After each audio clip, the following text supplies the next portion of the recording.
اور میرے بھائیوں کتنی عام فہم بات ہے، کتنی عام فہم، صرف آپ نے مثالوں سے اس بات کو سمجھنا ہے۔ بسم اللہ۔ رسول اللہ صلی اللہ علیہ وسلم نے حضرت جابر کو اور دیگر صحابہ کو جو بات کہی تھی وہ کیا کہی تھی؟ مختلف روایات آپ نے سنی ہوئی ہیں، جمع کر کے بتاتا ہوں۔ ایک صحابی کو یہ کہا، ہاں جی، اس صحابی نے کہا میری نسبت طے ہو گئی ہے، میں فلاں انصاری عورت سے شادی کرنے لگا ہوں۔ رسول اللہ صلی اللہ علیہ وسلم نے کیا کہا تھا؟ اس کو دیکھا ہے؟ کہا دیکھا نہیں ہے، کہا اس کو دیکھ لے۔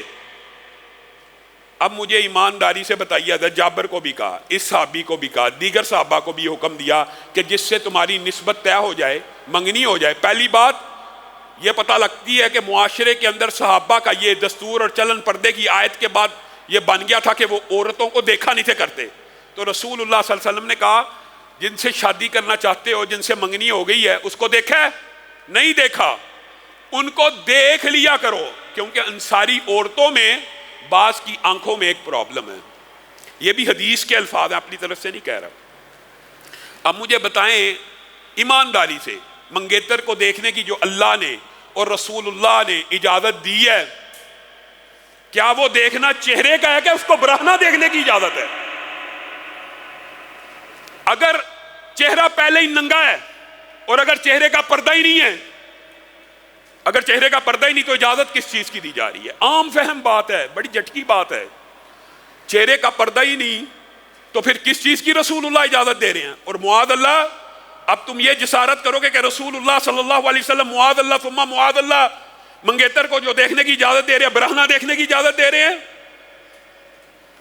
فَلَيْسَ عَلَيْهِنَّ جُنَاحٌ کی جو آیت ہے، جو عورتیں بوڑھی ہو جائیں، بوڑھی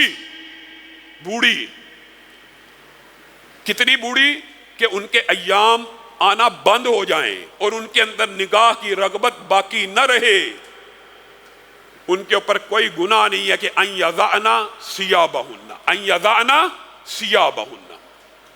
ان کو اجازت ہے کہ وہ اپنے کپڑے اتار لیں۔ گامدی صاحب، کیا ان عورتوں کو جو 60 یا 70 برس کی ہو جائیں، اللہ قرآن پاک میں جو کپڑے اتارنے کی اجازت دے رہا ہے وہ جسم سے دے رہا ہے کہ چہرے کی دے رہا ہے؟ کتنی عام فہم بات ہے۔ وہ چہرے کی اجازت مل رہی ہے۔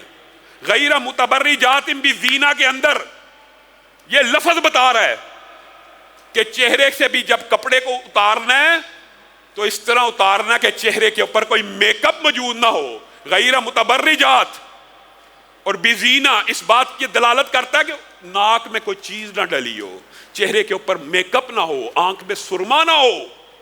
معاذ اللہ، اللہ رب العزت یہاں پہ جسم کے کپڑوں کو اتارنے کی اور جسم کے میک اپ کی بات کر رہا ہے اللہ تعالیٰ، اور ان کو پھر بھی یہ کہہ رہا ہے، 60-70 سال کی عورتوں کو کہہ رہا ہے، اور اگر تم جاری رکھو گی تمہارے لیے بہتر ہے۔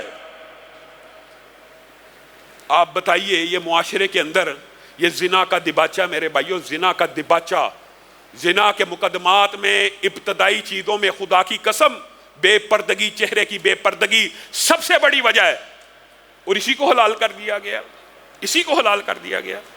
اور دوسرا دباچہ اس کا نظر بھی ہے۔ یہ موضوع بڑا تفصیل طلب ہے، ہماری مائیں بہنیں بیٹیاں آئی ہیں، چاہتا ہوں کہ کچھ اللہ تعالیٰ کہنے والے کے گھر والوں کی بھی اور سننے والوں کے گھر والوں کی بھی کچھ اصلاح ہو جائے، اور اللہ تعالیٰ ہمیں توفیق دے کہ ہم ان باتوں کو اپنے دلوں کے اندر اتار لیں اور اس کے مطابق عمل کرنے کی بھی اللہ تعالیٰ ہمیں توفیق دے۔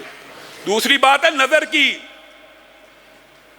اور ایک ایمانداری سے بتلائیے کہ چہرہ ہی تو مرکز نگاہ ہوتا ہے، چہرہ ہی تو حسن کا مرکز ہوتا ہے، اور چہرے کے اوپر ہی نظر ٹکتی ہے۔ جس طرح چہرہ ننگا رکھنا دباچہ ہے زنا کا، اسی طرح نظر کا چہرے پہ ٹک جانا دباچہ ہے زنا کا۔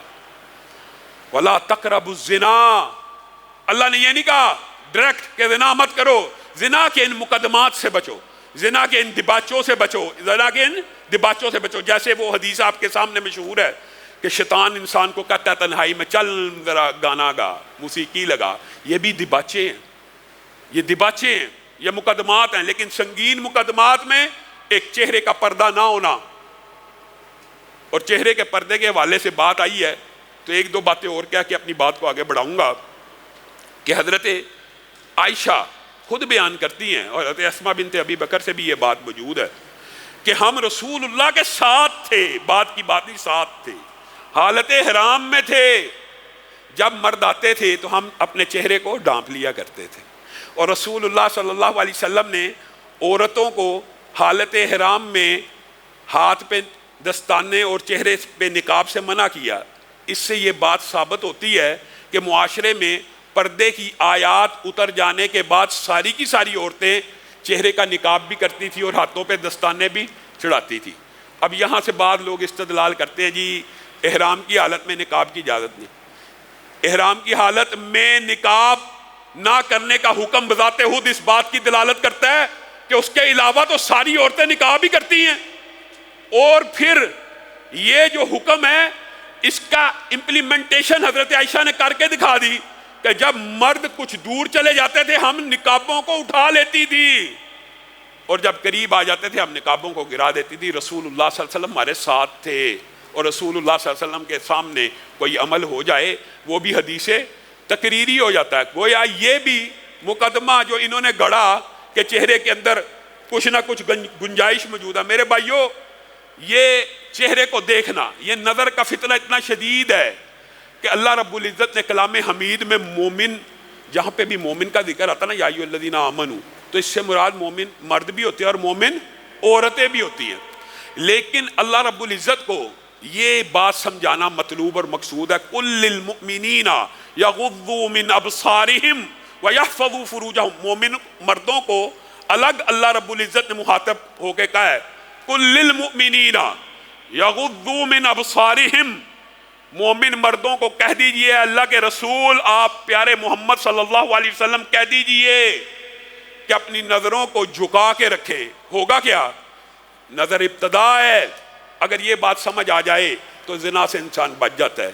نظر ہی انسان کے زنا کے مقدمات کی طرف لے کے جاتی ہے، اور پھر پہلے کیا کہا؟ قُل لِّلْمُؤْمِنِينَ يَغُضُّوا مِنْ أَبْصَارِهِمْ، کہنا کیا چاہیے تھا؟ پہلے اللہ کو کیا کہنا چاہیے تھا کہ اپنی شرمگاہوں کی حفاظت کرو۔ اصولی طور پہ شرمگاہ کا گناہ زیادہ سنگین ہے نا، تو ابتدا سنگین سے ہونی چاہیے تھی نا۔